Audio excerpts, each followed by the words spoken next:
Mi hermano y yo crecimos compartiendo todo. Compartíamos la misma habitación cuando éramos niños. Compartíamos nuestros sueños. Y cuando nuestro padre falleció, incluso compartimos la responsabilidad de mantener unida a la familia. Al menos, eso era lo que yo creía. Cuando mi padre murió, nos dejó algo que significaba mucho para él. No solo dinero, sino una pequeña herencia que había construido con el esfuerzo de toda su vida. No eran millones. Pero era suficiente para cambiar nuestro futuro. Nos dejó $120,000, divididos en partes iguales entre los dos. Pero antes de morir, nos dijo algo muy importante. Cuídense el uno al otro. No permitan que el dinero destruya su relación. En ese momento, esas palabras parecían innecesarias. Mi hermano y yo siempre habíamos sido muy unidos. Confiábamos el uno en el otro. Así que cuando llegó el momento de administrar la herencia, mi hermano propuso algo. En lugar de dividir el dinero de inmediato, dijo que deberíamos invertirlo juntos. Él había estado estudiando negocios. Decía que entendía cómo funcionaban las inversiones. Yo en ese entonces no sabía mucho sobre finanzas. Pero confiaba en él. Era mi hermano. Así que acordamos que él se encargaría del dinero mientras buscábamos oportunidades para hacerlo crecer. Al principio, todo parecía perfecto. Cada pocas semanas me daba actualizaciones.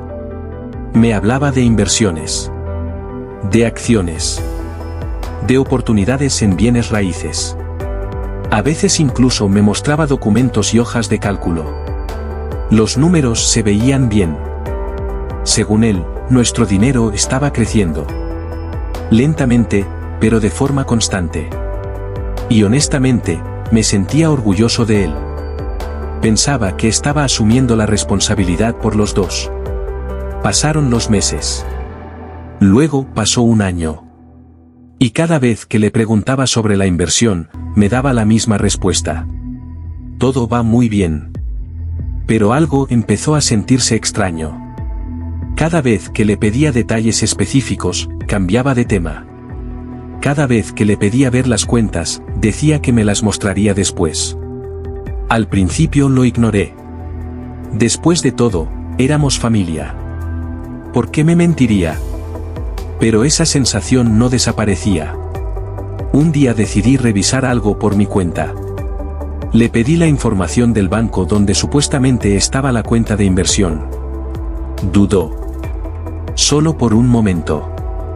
Pero fue suficiente para que yo lo notara. Finalmente me dio el nombre del banco. Esa misma tarde los llamé. Y lo que me dijeron hizo que se me revolviera el estómago. No existía ninguna cuenta de inversión a nuestro nombre. Nada. Ninguna cuenta conjunta. Ningún fondo de inversión.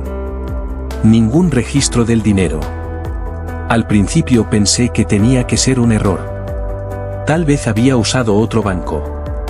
Tal vez había un malentendido. Así que lo llamé. Y le pregunté directamente. ¿Dónde está el dinero? Hubo silencio. Un silencio largo. Luego dijo algo que lo cambió todo. Dijo que la inversión había fallado. Que el mercado se había desplomado. Que todo se había perdido. Pero algo en su voz no sonaba bien. Se escuchaba nervioso. No triste. No decepcionado. Solo, nervioso. Entonces le hice una última pregunta. Si todo se perdió, ¿por qué no me lo dijiste? No respondió. En lugar de eso, colgó el teléfono. En ese momento supe que algo estaba muy mal. Al día siguiente conduje hasta su apartamento. Cuando llegué, noté algo extraño de inmediato. Había un auto nuevo estacionado afuera. Un auto que definitivamente antes no tenía. Dentro del apartamento, las cosas también se veían diferentes. Muebles nuevos. Electrónicos caros. Cosas que no coincidían con la historia que me había contado. Cuando lo enfrenté, intentó explicarse. Dijo que el dinero se había usado en oportunidades, en inversiones, en negocios que no habían funcionado. Pero mientras más hablaba, menos sentido tenía su historia. Finalmente, la verdad salió a la luz. Nunca hubo inversiones. Nunca hubo negocios. Nunca hubo oportunidades fallidas. Se había gastado el dinero. La mayor parte en el mismo. Autos. Viajes. Y cosas de las que nunca me habló. Para cuando lo descubrí, casi todo el dinero ya había desaparecido. Años del trabajo duro de mi padre. Perdidos. Pero lo que más me dolió no fue el dinero. Fue la traición. Esto no fue un desconocido. No fue un estafador en internet. Fue mi propio hermano. Alguien en quien confié toda mi vida. Durante meses después de eso, casi no hablamos. Nuestra relación nunca volvió a ser la misma. Y a veces todavía pienso en lo último que nos dijo mi padre. No permitan que el dinero destruya su relación. La verdad es que el dinero no destruyó nuestra relación. La traición lo hizo. Y la lección más dura que aprendí de todo esto es muy simple.